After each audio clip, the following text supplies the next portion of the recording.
யாக்கோபு எழுதிய திருமுகம். பாருங்கள், சிறியதொரு தீப்பொறி எத்தனை பெரிய காட்டை கொளுத்தி விடுகிறது. நாவும் தீயைப் போன்றதுதான். நெறிகெட்ட உலகின் உருவே அது. நம்முடைய உறுப்புகளுள் ஒன்றாக அமைந்திருக்கும் இந்த நா நம் உடல் முழுவதையும் கரைப்படுத்துகிறது. அது நம் வாழ்க்கைச் சக்கரம் முழுவதையும் எரித்து விடுகிறது. எரிப்பதற்கான நெருப்பை நரகத்திலிருந்தே பெறுகிறது. காட்டில் வாழ்வன, பறப்பன, ஊர்வன, கடலில் வாழ்வன ஆகிய எல்லா உயிரினங்களையும் மனிதர் அடக்கிவிடலாம். அடக்கியும் உள்ளனர். ஆனால் நாவை அடக்க யாராலும் முடிவதில்லை. கட்டுப்படுத்த முடியாத அளவுக்கு அது கொடியது. சாவை விளைவிக்கும் நஞ்சு நிறைந்தது. தந்தையாம் ஆண்டவரை போற்றுவது அந்நாவே. கடவுளின் சாயலாக உண்டாக்கப்பட்ட மனிதரை தூற்றுவதும் அந்நாவே. போற்றலும் தூற்றலும் ஒரே வாயிலிருந்து வருகின்றன. என் சகோதர சகோதரிகளே, இவ்வாறு இருத்தல் ஆகாது. ஒரே ஊற்றிலிருந்து நன்னீரும் உவர்நீரும் சுரக்குமா? என் நண்பர்களே, அத்திமரம் ஒலிவப் பழங்களையும் திராட்சை செடி அத்திப்பழங்களையும் கொடுக்குமா? அவ்வாறே உப்பு நீர் சுனையிலிருந்து நன்னீர் கிடைக்காது. மெய்ஞானம். உங்களிடையே ஞானமும் அறிவாற்றலும் உடையவர் யாராவது இருந்தால் ஞானம் தரும் பணிவாலும் நன்னடத்தையாலும் அவற்றை காட்டட்டும். உங்கள் உள்ளத்தில் பொறாமையும் மனக்கசப்பும் கட்சி மனப்பான்மையும் இருக்குமானால் அதை பற்றி பெருமை பாராட்ட வேண்டாம். உண்மையை எதிர்த்து பொய் பேச வேண்டாம்.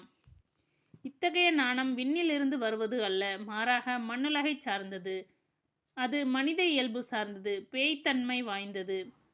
பொறாமையும் கட்சி மனப்பான்மையும் உள்ள இடத்தில் குழப்பமும் எல்லா கொடுஞ்செயல்களும் நடக்கும். விண்ணிலிருந்து வரும் ஞானத்தின் தலையாய பண்பு அதன் தூய்மையாகும். மேலும் அது அமைதியை நாடும், பொறுமை கொள்ளும், இணங்கி போகும் தன்மையுடையது. இரக்கமும் நற்செயல்களும் நிறைந்தது, நடுநிலை தவறாதது, வெளிவேடமற்றது. அமைதி ஏற்படுத்துவோர் விதைத்த அமைதி என்னும் விதையிலிருந்து நீதி என்னும் கனி விளைகிறது. உலகத்தோடு நட்பு. உங்களிடையே சண்டை சச்சரவுகள் ஏற்பட காரணம் என்ன? உங்களுக்குள்ளே போராடி கொண்டிருக்கிற சிற்றின்ப நாட்டங்கள் அல்லவா? நீங்கள் ஆசைப்படுவது கிடைக்காததால் கொலை செய்கிறீர்கள், பேராசை கொள்கிறீர்கள். அதை பெற முடியாததால் சண்டை சச்சரவு உண்டாக்குகிறீர்கள். அதை நீங்கள் ஏன் பெற முடிவதில்லை? நீங்கள் கடவுளிடம் கேட்பதில்லை. நீங்கள் கேட்டாலும் ஏன் அடைவதில்லை? ஏனெனில் நீங்கள் தீய எண்ணத்தோடு கேட்கிறீர்கள்.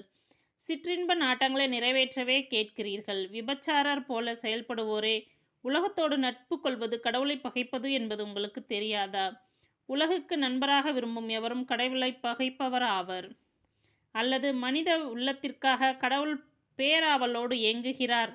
அதற்கு அவர் அளிக்கும் அருளோ மேலானது என மறைநூல் சொல்வது வீண் என நினைக்கிறீர்களா? ஆகவே செருக்குற்றோரை அவர் இகழ்ச்சியுடன் நோக்குகிறார், தாழ்நிலையில் உள்ளவர்களுக்கோ கருணை காட்டுகிறார் என்று மறைநூல் உரைக்கிறது.